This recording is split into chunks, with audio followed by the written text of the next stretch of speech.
Dude. Oh my gosh. It's just a matter of time. Just a matter of time. Yeah. One day, folks. One day. Yeah. They'll never know. I think so. No. You think so? You'll never know? You think? I think so. I don't think so.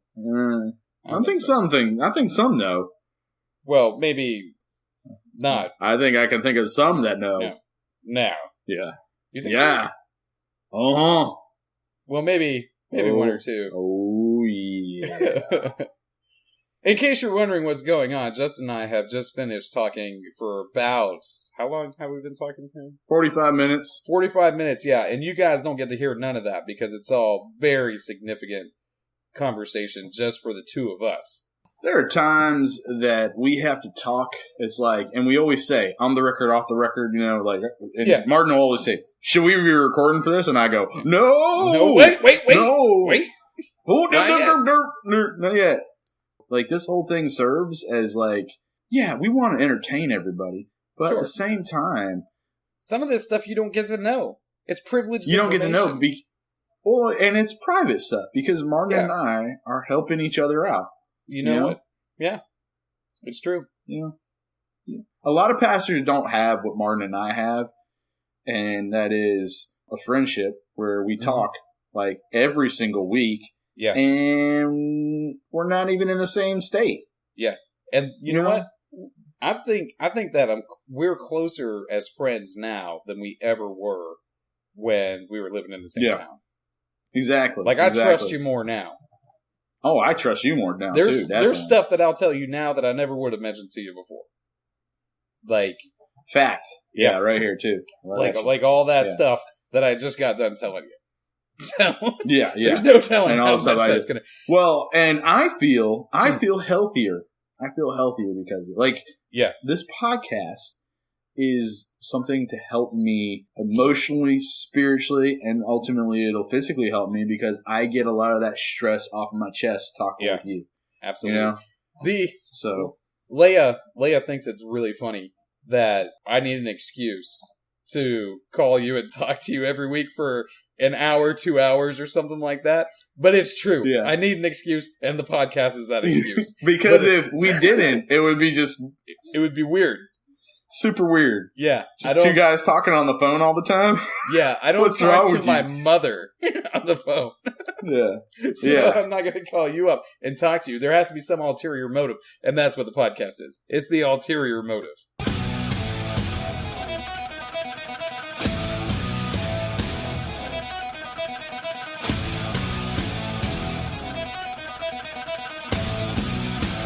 Oh, welcome to the show, everybody. That's right. It's your two favorite facially blessed individuals aiming to misbehave on this wonderful evening. We're very tired on this wonderful evening, but guess what? That does not matter. It doesn't matter. It doesn't stop because the goats of podcasting are going to bring you podcast gold once again.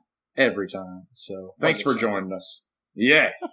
Let's do this. Yeah. What are we talking about tonight? Preaching. Yes. Talking about that. Canaries. Old-timey miners. Yeah. We'll talk about those guys, too. Plenty of stuff. Yeah. We've... Talk about some other podcast. We've been talking so long that it's hard to remember what we've been talking about, and that's after we started recording. When we started talking, it was 45 minutes before that. So, What are you going to do? It's hard to keep track. That's all right. Well, do you guys know what will help the podcast grow? Do they know what will help, Martin? What do you think it is? Probably sending out good vibes. No, that doesn't help. We don't need good vibes, but I'll tell you what we do need. Sending out good thoughts. No good thoughts either. We don't need good thoughts. What we do need is we need good words. Good words? Written, typed out in iTunes with 5 stars. Count them. 5 stars. 5 stars. Okay, so we're requesting not reviews. 3, not 2, not 1, but 5. We need 5 stars. Now, if you want to rate us 4, go over to the Drunken Ex-Pastors and give them 4. But if you're going to rate us, give us 5. Okay? The Two Bearded Preachers get 5 stars. And 5 stars only. I would appreciate that, because that'll help people to find us. Because the higher our rating gets, the more people will find us. You would think. Do you still listen to the Drunk Ex-Pastors? No. Oh, man. Do you? Yeah, I listen to them every week. And it makes me feel better about myself, because they're so self-indulgent that I can sit back and say, you know what? I might be. I'm an egotist, and I think I'm the best, but I'm not nearly as bad as these guys. These guys literally think they're the best at everything, and that their poop doesn't stink. It's really funny. They like to say the problem with fundamentalist Christians is that they are incapable of understanding nuance in a given situation. But in saying that, they are failing to understand the nuances between different types of fundamentalists. It makes me laugh that they're sort of blind to that end of it. Not that I recommend people listen to the Drug Ex-Pastors, but they are funny, and they do make me laugh. Stillman just came out with a book, didn't he? Yeah. It's Misfit Faith, Confessions of a Drunk Ex-Pastor. I thought about getting a copy, but I really don't care what smart Catholics think. So that's what he is now. He's like super smart Catholic guy, right? Well, he's a Catholic guy, but I don't know how smart he is. If I want to read a smart Catholic, I'm going to read Henry Nouwen. How do you pronounce his last name? I don't know who you're talking about. I'm going to read Nouwen. I'm going to read Lonergan. I'm going to go back in time and read some of the old school Catholics. I'm going to read some Aquinas. But I'm not going to read Stillman. I'm not going to read that guy. He just started. Right. He doesn't know anything about Catholicism. You're Catholic, but you've only been Catholic for a couple of years now. Right. Come back when you're 80, dude. But I do. Their podcast is funny once you get past all the liberal nonsense, and I think it gives you a little bit of insight into what how post-Christian Americans sort of think. Know what I mean? Because even the Catholic guy is definitely post-Christian.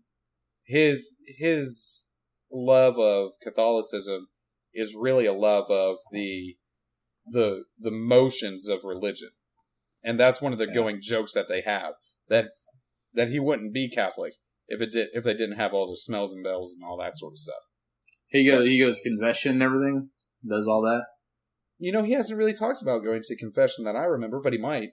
I couldn't say, but he doesn't. It's not like a main thing. That's a good question. That's good. I think I might call him up and ask him, and be like, "Yeah, give him a call. See what he says." Hey, I'm friends with him on Facebook. Oh yeah, is that why? Hey man, what's confession like? I'll do it through the Two Bearded Preachers page. Hey man, what's confession like? You're a Catholic. What's confession like? Yeah, go ahead and ask him. Maybe he'll say something back to you like, "I don't know you." Shut the beep. He'll probably cuss me out. Yeah, that's the other thing about those guys. I can't listen to them with the kids in the car because they do use foul language periodically. Wow. But you never know when it's going to show up. Random. It's a randomness. Yeah, it's cussing. Random. Never in context either, which that just bothers me. Cussing out of context. Oh. All language is contextual, so go ahead and cuss, but only when it's appropriate. Is that what you're saying? Only when it's appropriate and it's in context. Like, if it's in context, then I'm like, all right, that was all right. Okay. Yeah. It bothers me so much when people cuss out of context. Yeah. just talking, then all of a sudden a random profanity blurts out. Yeah. But when it's in context, it's all good. It's all good. It's just communication. Yeah, we're just trying to communicate deep felt feelings. Can't give an example because then we'd have to beep it, and then people will know what I said because that would be horrible. So, and I'm not. And we did have that. We did have that episode 2 weeks ago. Yeah, we did. You always mess the beep up. You always put the beep right before, right after, and I'm like, dude, it's still there. And we did have that. We did have that a couple weeks ago where I thought I said a bad word, You Where I didn't thought I know. said a bad word, and you're like, no, you didn't. I'm like, I'm pretty sure I did, man. Did we Go mention back and this? listen. We haven't said anything about this. I don't think we said anything, but episode we had 78. Justin, somebody calls Justin or texts him or something and says, "Dude, you said a bad word in your podcast." And Justin freaks out. He takes it down off of the Facebook page, and I go back and I'm like, "Dude, I'm sorry. I didn't know that. I didn't hear it. I wasn't blaming Martin. I wasn't blaming. Yeah, because I try and make sure that everything is smooth and copacetic and whatnot, and not going to be. I want to offend you with my ideas, not with my language. That's how I want to offend you. Especially if it's, as long as it's in the context, though. But it turns out that he did not say a bad word. It was just sort of heard. Yeah. Like the person heard it, but it wasn't actually said. Yeah. I'll be honest, I thought I heard it too. But it's not there. Apparently it isn't there. So I'm like, that might be a bad word. That's basically what I said. Yeah. Maybe we should take that off. And but we didn't. But it was all good. We didn't. We're just like, we're just gonna leave it up there. Whatever. And you want to know what? Nobody knows. But I think whoever warned you about it did you a solid. I mean, that's like, hey, bro, you might get in trouble for this. You better do something about it. But then it wasn't there. It was all good. So that's good, man. Yeah. But you won't get that on the Two Bearded Preachers. You get that on the Drunken Ex-Pastors. You get it on the Bad Christian podcast. You do get it on them too? Bad Christians? Oh, dude, they cuss worse than Drunk Ex-Pastors. Really? I stopped listening to their podcast because there was just too much profanity. I don't... Really? Yeah. I mean, and I thought those guys were kind of cool. I mean, I heard they're all right. They're kind of cool, but look, if you're... How can I put this? Are they doing it for shock factor? I think so. That's the vibe I got.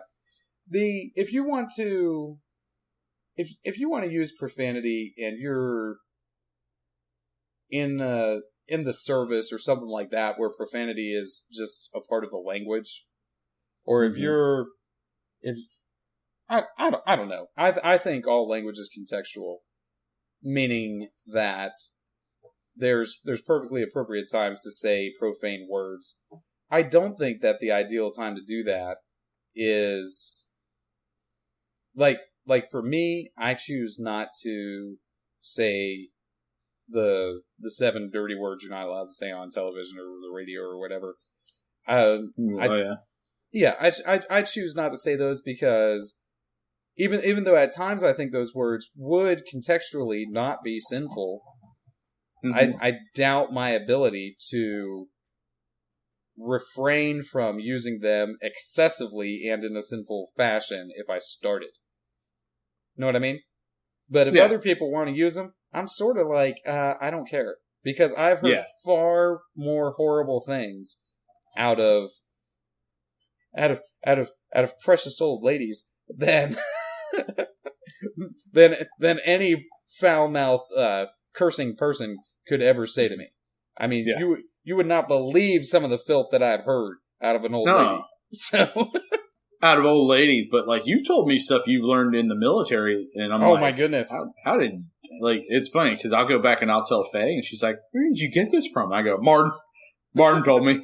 She's like, how does he know? I'm like, he was in the military, babe. They talk a lot of weird stuff in the military. Most of those things are like,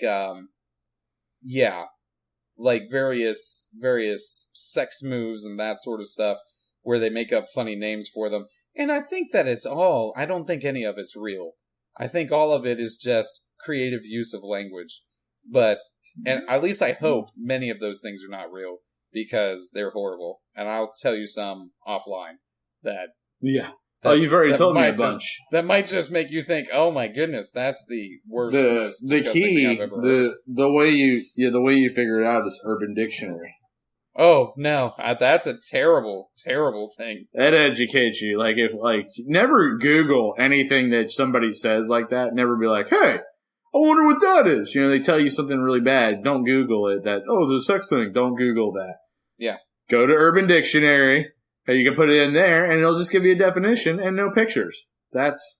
Yeah, and then you're going to imagine it, and it's going to be just as bad, just as terrible, just as horrifying.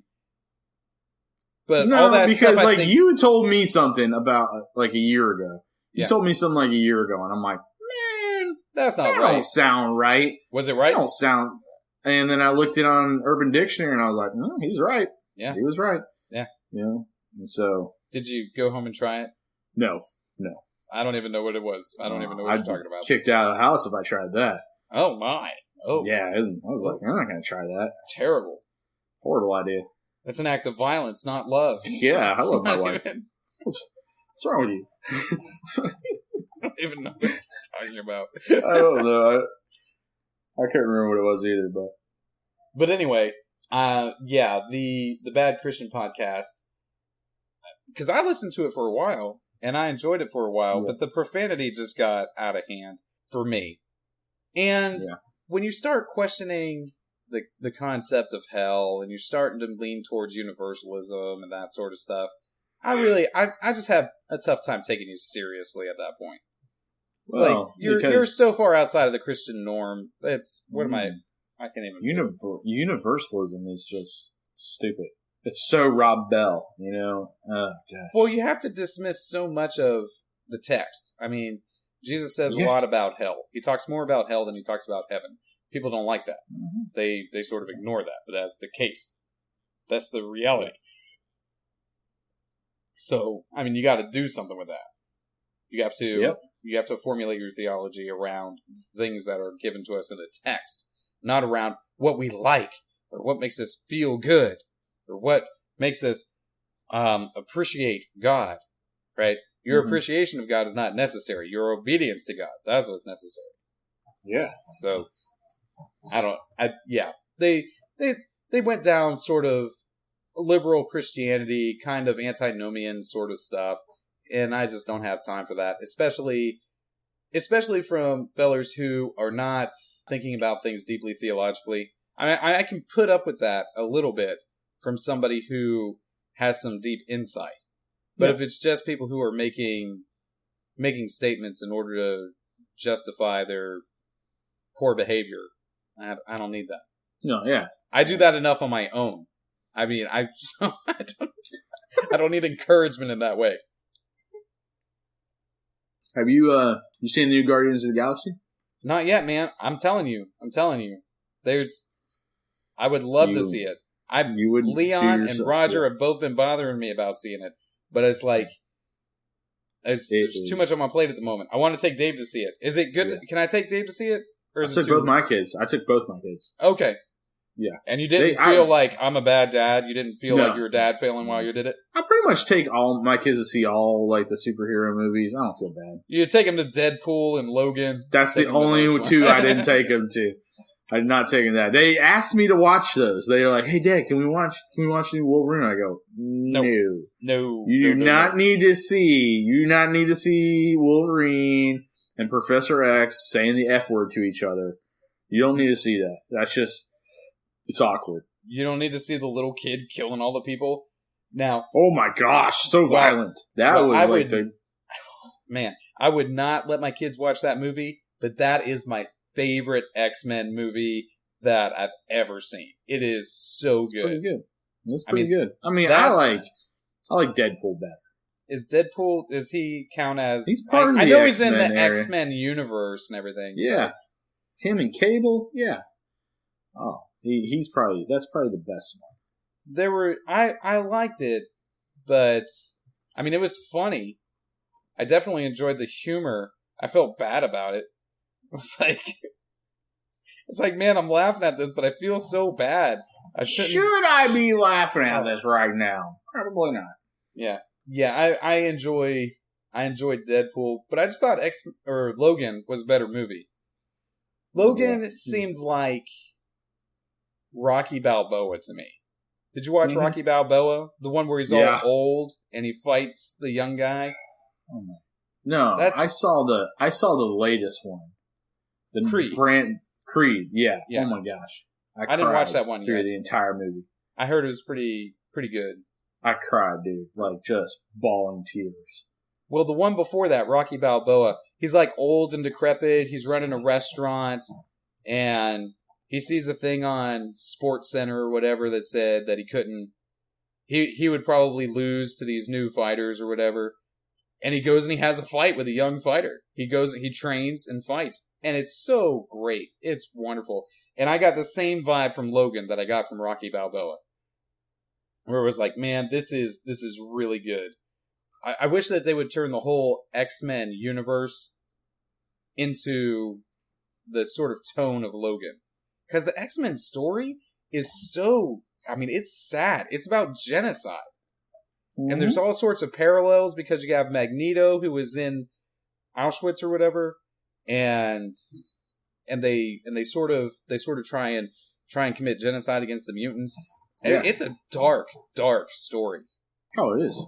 It was so popcorny in the Singer movies. Yeah, but back then, like when we first got them, we were like, these are amazing. Yeah. When we first got them, we were like, these are like the best. Oh my gosh, there's Wolverine's claws. These are so awesome. But it's taken time to evolve to where it is now. Yeah. To where it's getting, I think they're getting better. Yeah. You know, and they're more willing to take risk and do those types of things.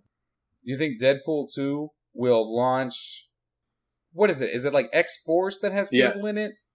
Yeah. You think they're going to launch all that stuff after it? Yeah. Why not? As long as people are just throwing money at it.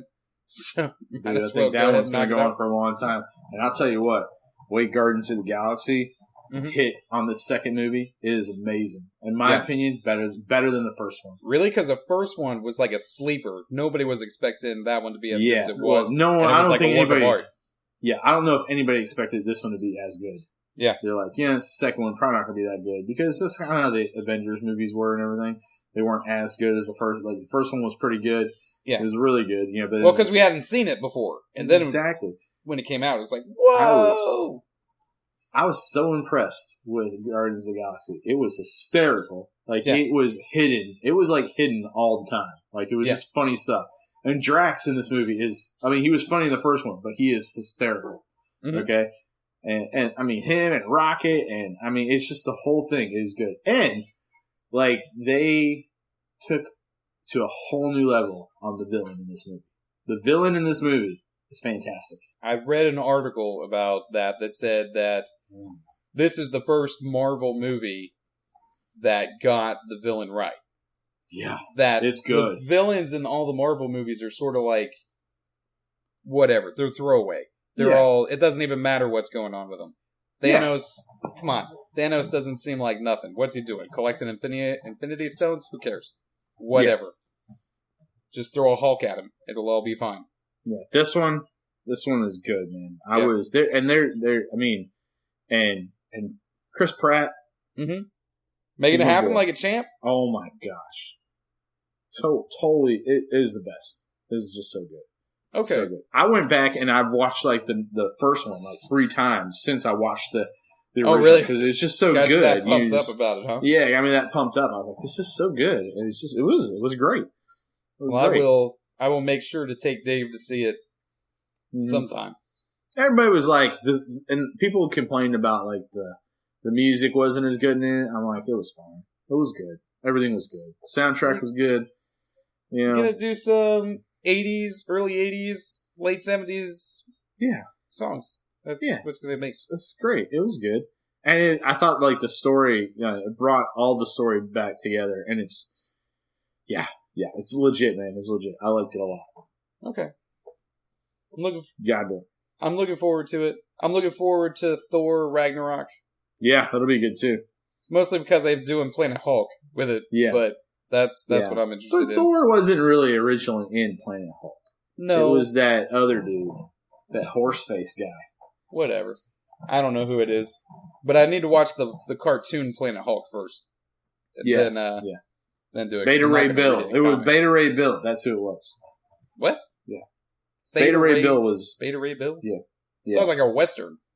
Yeah, and it's not. Pew, pew, pew, pew. Pew, pew, pew, pew, pew, pew. It's totally not. It's totally not. There's only one space Western, and that's Firefly. Welcome to Intermission.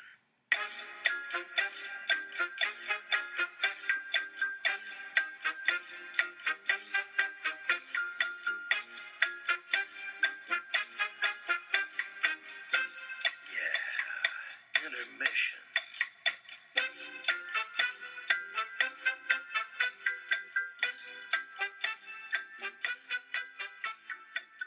All the serious stuff we didn't record, and now it's just us being stupid. So, what are you gonna do? I promise you guys, the rest of what we talked about before, it was serious stuff, serious business. Like, serious, heartbreaking stuff. That's what it was. It was. Super. Death and dying and all sorts of stuff. Blood and guts. But, yeah, heart's broken.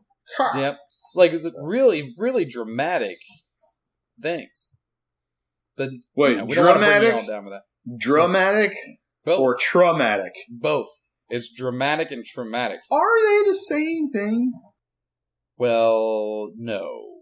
But Dramatic, I think, as like, over, like, just, I don't know what I'm thinking. are you going to be alright?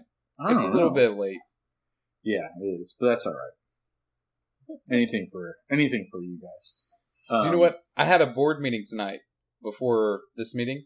I did too. Yeah. You did? Awesome. Yeah. Well, the board meeting I had was for the church, and we didn't have a quorum. You know what that means? You didn't have enough people? We didn't have enough people to vote on anything. So we just sort of talked about what was going on. And you know what? It was...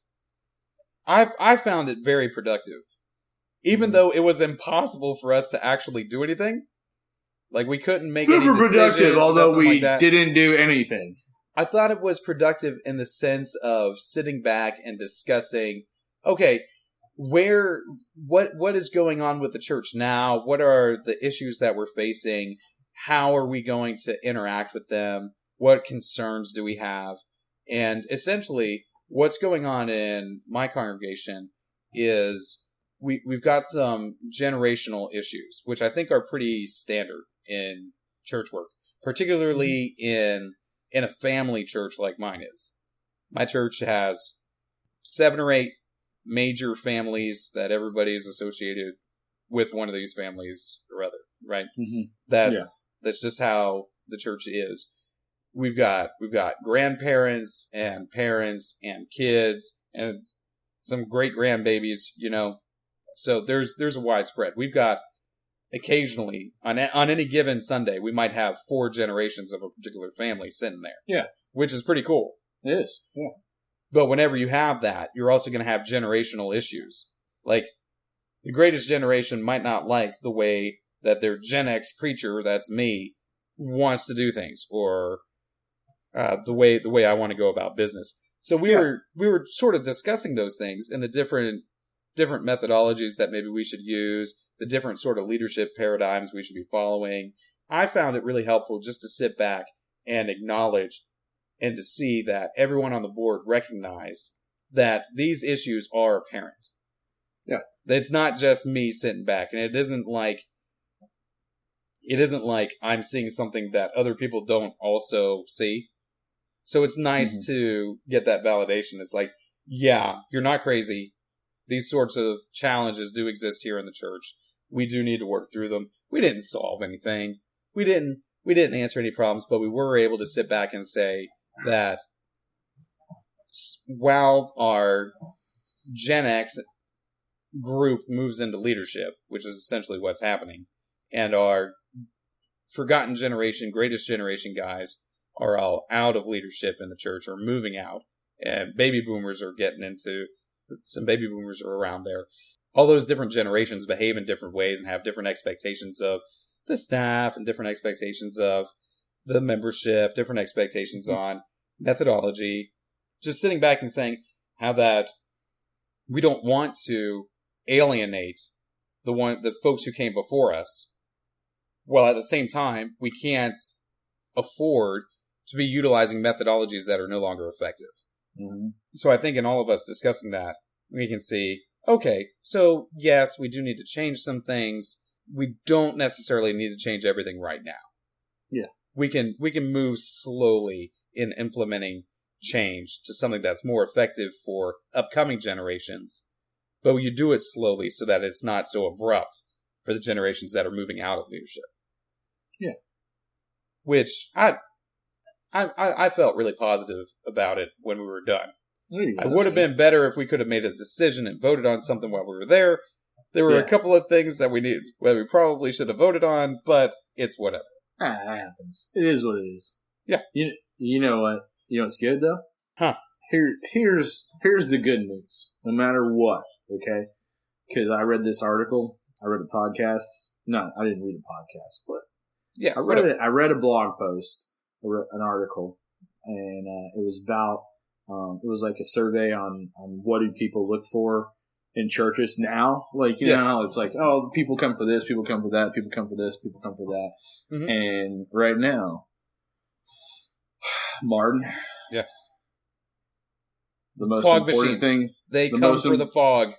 People do not come for the fog machines. Really? Oh, man. They do not come for the lighting. They don't. What? They do not come for the music. Wrong. It's you know definitely the fog. The mirror balls. No mirror balls. No. Man. Well, then I don't know. I don't know. Studies have shown that people that are looking for a church now are looking for exegetical preaching. Oh, exegetical. Well, that is exciting. Because guess what? It is. I was super excited about that. I've been working on my summer preaching plan. Yeah. And we're going to do 11 sermons out of Ephesians. Ooh. We're going to go through the book of Ephesians. It's going to be 3 different sermon series. So we're going to do the... That's a good idea. Yeah. We're going to do most of chapters 1 through 3 in one series, talking about our responsibilities. Mm-hmm. Or no, talking about the blessings that we have in Christ. Then we're going to do a 2 sermon series on some of the prayers that Paul prays in Ephesians. And then we're going to do 4 on our responsibilities in Christ at the end of the summer. So that's my plan. Walk through the whole thing, and it's slower than I normally go through a book, which I think will be good. Of that size. Yeah. Normally I would do 6 weeks and call it quits. I do a chapter a week. Yeah. But I'm going to take a little more time in this one. I'm going to go a little bit slower. They're looking for exegesis, Martin. They want that exegesis. I was like a champion. It's like good. I've been doing like I mix it up between exegetical and topical, but I do more exegetical now than I have in the past. So, which I like. I enjoy it. You know. Well, Andy Stanley says that you're cheating in doing that. I was just gonna say, Andy Stanley says that it's too easy. Yeah, you're taking the easy way out. You're taking the easy way out. What garbage is that, man? That is the biggest load of garbage. Granted, I'll tell you what's easier about it. What's easier about it is I don't gotta hunt and search and make a connection. It's right there. God just said, here it is, all right? I'm not going to, like, jump around all over the place going, that's the thing with topical. Yeah. You got, the most time, if you do it, if you're doing a straight topical, which I don't typically do straight topical anymore, but if you're doing a straight topical, it's like... Proof texting. All right, yeah, proof texting, that's what it is. You can't. Yeah, I got to find something that makes this make sense. What I'm saying makes sense. And when it's exegetical... It's just God's word. He's like, here it is. Let's talk about this. And that's what's beautiful about it. My last series, the one I just wrapped up, the Rock and the Hard Place thing, it was a topical series. But even in that series, I was taking a couple of paragraphs and going through what that couple of paragraphs speaks, what those paragraphs speak into a particular issue that I feel is relevant for the congregation. So, and I gotta say, the topical series for me was easier than the exegetical ones because I could just skip the hard stuff.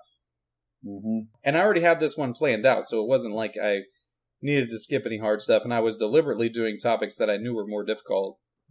It was nice standing in front of the congregation while I had a fever talking about sex in church. Did you have a fever for sex? Dude, I must have said sex in the pulpit 40 times in that sermon. Sex. Those people were probably like, dude, why is he sweating so much? Well, because he's saying sex like 40, 50 times. No, it's because I legitimately had a fever at the time while I was preaching the sermon. I knew it was wrong. And there's an old lady in the back going, I knew it was wrong to say sex in church. Look, the pastor is sweating profusely. It's an obvious sign from the Lord. Mm-hmm. Do you have a lady that talks like that in the church? No, I don't think I've got that one. Don't? No. It's an obvious sign from the Lord. Obviously, the Lord is telling him he's wrong in using the sex word. I won't even say it. I won't even do it. How dare they? No, I don't have a lady like that. Okay, good. I'm missing out on that one. It wasn't bad. And then the last one, I was talking about family life. It was pretty good. I essentially called them all idolaters, which was great. Saying that they worship their families instead of the Lord. That always goes over real well. I've done that too. I've literally said the same. I told parents, you're worshiping your kids. They're your idol. I've said that before. That's messed up. It's true. People don't like it. They don't like that. No. But it's true. It's remarkably common. But going through Ephesians and going through it almost verse by verse, almost, I'm going to move one section over so that I'm going to move one of the prayers and do it in a separate time. But we're going to be going through verse by verse. Means that you get to do all that stuff about the wives submitting to the husbands. You got to preach on that. Yeah. And my church is largely, many of the members, they're egalitarian. They don't like the idea of wives submitting to the husbands. But you know what? Is it a very matriarchal? There's a sense of that. I mean, it gets worse in the further north in Georgia you go. Yeah. So it isn't super bad where I'm at, but there's definitely a matriarchal kind of feel in town. Like, you would not mess with the main lady in somebody's family. You're just going to have a bad day. Down here, that's big down here. Huge down here. Yeah. Yeah. So, but it's worse in other parts of Georgia that I've been around to. It isn't so terrible here as, like, where my brother-in-law preaches. He said that up there, if you make that granny mad, forget it. It's a done deal. It's over. It is. It's done. Because so much influence. But what are you going to do? You got to go where the text takes you. That's where I'm going. The first parts, there's all sorts of stuff about predestination. Are they going to want to hear that? No, they ain't going to want to hear that. But you want to know what? It's right there. There's no getting around it. You got to go through it, and you got to talk about it. So that'll be fun. Yeah, I got one more week this week in the series. I'm doing a series called "Things God Can't Do." Yeah, and which is it's a totally lie. Yeah, it's totally topical. You know, can God do the logically impossible? Yes. Can you give me an example of him doing the logically impossible? Raising someone from the dead? It's not logically impossible. 3 days? Nah, it's not logically impossible. There's nothing about being dead that means you can't be raised. Okay.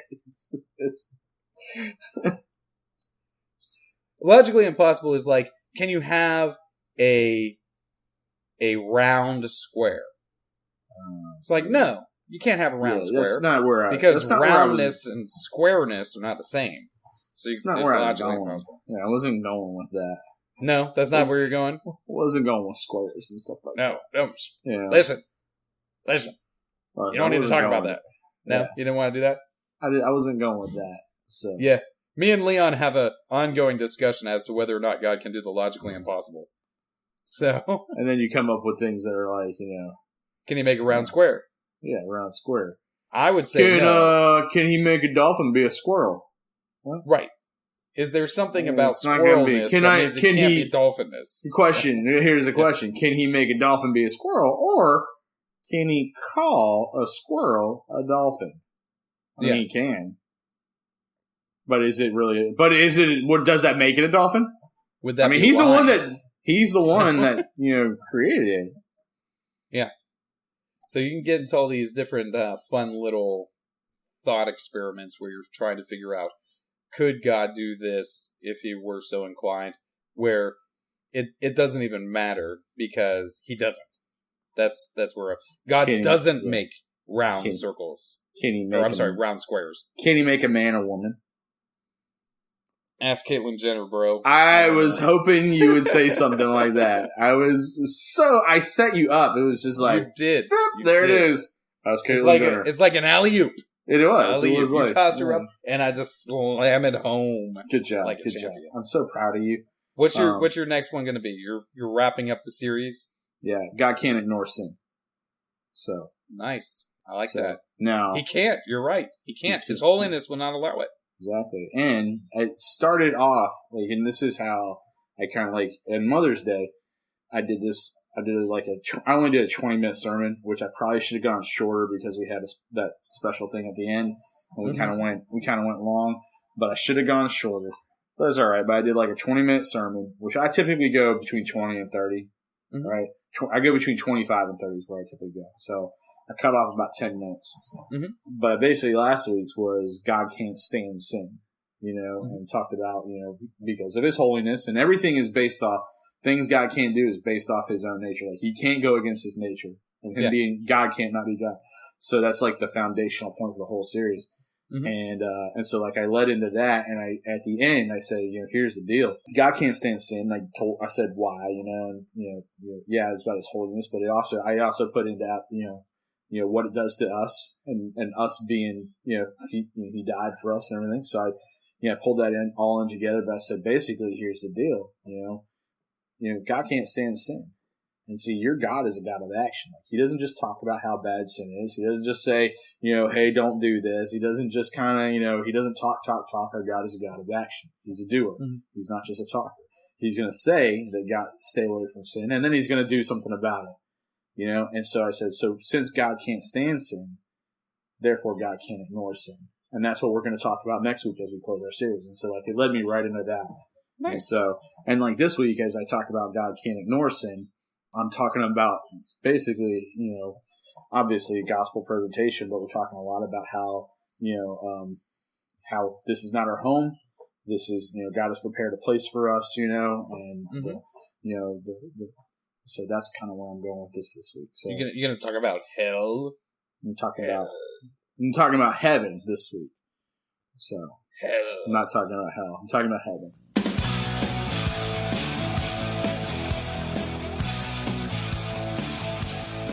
That's right. It. I was wondering where you were going to go with that. I was like, better what's the one space western? Firefly. Yeah. It's excellent. You could argue Star Wars is a space western, but I'm not 100% on that. Firefly is space western on account of the clothing. Like it just the way Mal dresses. He's a cowboy. It's frontier. Yeah. Even without that stuff, it's frontier. We're just trying to get by whatever way we can, making our way the only way we know how. That's just a little bit more than the law will allow. That's the Dukes of Hazzard, though. I was going there. All right. Yeah, I was like, this sounds really familiar. I know what he's saying, but I'm not sure where it's from. I realize he's quoting something, and I'm really embarrassed that I can't remember what it was. So, but why do I want to wear just a good old boys? Never made it no harm. That's how it goes, right? And that's how it goes. That's exactly how it goes.